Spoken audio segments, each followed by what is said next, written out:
So, Mikel, why do you think it's important for young people to make meaningful connections?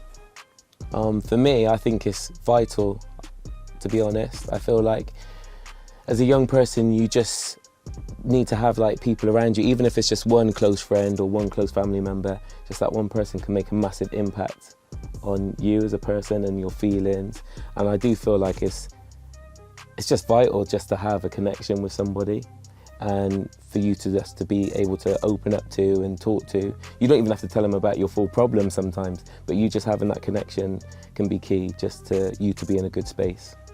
And so what tips would you give young people on how to make or maintain meaningful connections? For me, I really believe that you just need to be genuine. Like if you're a genuine person and you just being true to yourself, you're not trying to fit into a crowd or trying to do something to impress other people, you're doing stuff that's like true to your heart and your feelings. That's probably the best advice I could give. And other tips is just almost just like allowing people to also be vulnerable around you, and you don't have to just let people in straight away, like give them your whole like life story straight away. I feel like you can just be friendly and people will open up, and then you can open up in that natural way. So I think just always be friendly and try and be nice to people, and then also just kind of just take your time. Okay, and how do you look after and prioritise your own mental health and well-being? Prioritise? For me, one thing I've always stuck by, and this is for years and years, I would ring up random friends out of the blue. I'm really into social media, but I don't go to social media to look for friends or spill out my whole life story or problems that I'm going through, because you don't know who's seeing that and who's getting that. But I might just ring a random old school friend, or I might ring an uncle or a grandparent, and they're just happy to hear you. So you don't even have to tell them. I don't have to tell them that I've got a problem. So if I'm feeling down or low, I'm not ringing them to say, oh, I'm going through this at the moment. Just me having a conversation with them, just about life in general, just having a catch up, puts me in a good mood. But I know it also puts them in a good mood, because then weeks later they might have messaged me back and said, you know what, it was good to hear from you. It was nice to stay in touch. It was nice to just talk about some like old times or anything like that. Or I love just speaking to my family members, cousins, uncles, aunties, and old school friends. So I do that quite regularly, and that's one thing that I do, and I really believe it's really beneficial to me.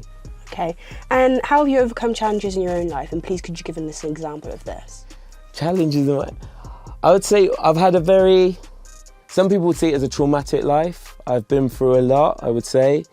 Some violent altercations, like some really deep bereavement.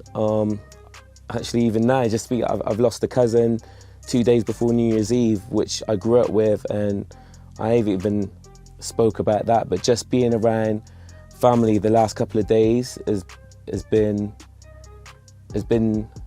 kind of easier to just deal with. So for me to prioritize stuff, music is a massive thing. I play music every day. I like to just listen to music that puts me in a good mood. I used to play football 3 times a week, but I try and make sure that I do a little bit of exercise, eating well, but also I feel like just being in contact with people, I feel like that always puts me in the best mood. So I prioritize making sure I have time for people, even if it's just a text message. Okay, and what advice would you give your younger self, and why? My younger self, I feel like I'm glad I wasn't that influenced by older people around me, and if I was able to speak to my younger self, I would have be more confident in the things I wanted to do, like not just doing things that I saw other people doing.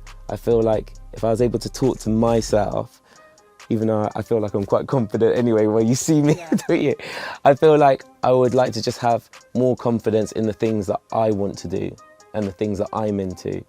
So even if I was into cutting hair or, I don't know, or doing fashion, at the time it might have been like kind of frowned on, and I should have just been more kind of believed in myself more, really.